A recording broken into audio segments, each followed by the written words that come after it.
Hey guys, welcome back to a new video. I'm Stephanie West. I'm a licensed counselor here in the state of Michigan, and I am owner and operator of In Progress Counseling.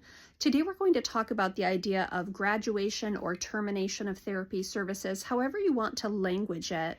Typically, someone comes to the end of a treatment plan. They're well rehearsed in their different strategies and tools to navigate life as healthfully as possible going forward.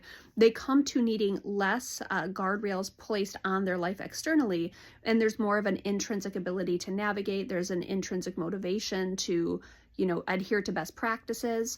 But once we get there, there's this separation that happens often between therapist and client.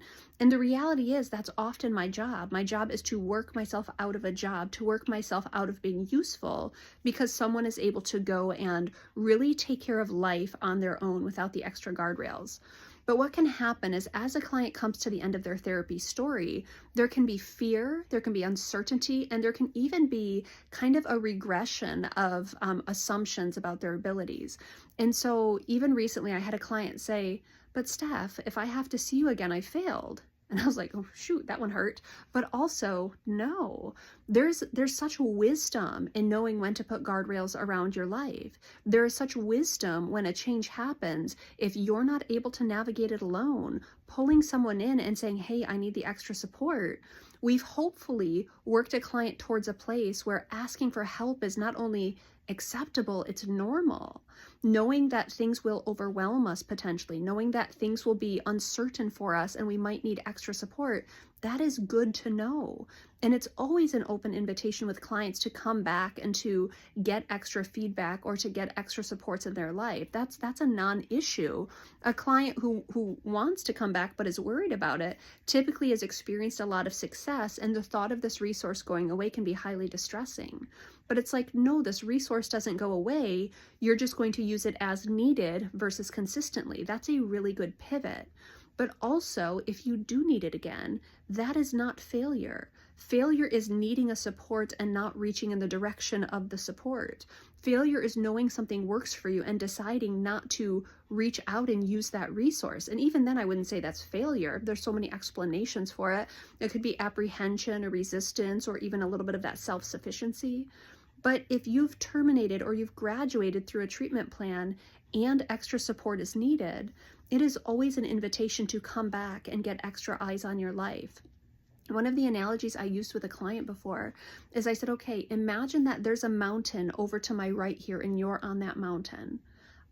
Because of my geography, I have a much better view of what's in front of you than you do, because the mountain is looming in front of you and it's just consuming your whole panorama. So you don't have as much of a reference point as I might when I'm able to say, hey, watch for that and look at that. And oh, by the way, if you've ever experienced a climb before, you need to prepare for that. But then I say to the client, if I have my mountain in front of me, you from your vantage point will actually see things that I might not know about my own story. And so I have my own therapist that I call up probably right now about every 6 to 8 weeks as I'm transitioning through a new season and say, hey, can you take a look at this? Or can I run this by you? Or can we dissect this one? Or I'm not sure why I got gridlocked here. But that is part of my particular normal maintenance, my overall kind of wellness approach to life. I want to be proactive, not reactive. But if I were going through a high distress season, I would do a weekly session. That's not a problem to me. That's not failure to me. That's wisdom, and that's bringing in people who have a vantage point that I might not have. They can slow things down. They can help me create language. They can be a good sounding board, and they can give me perspective that I might not have access to on my own.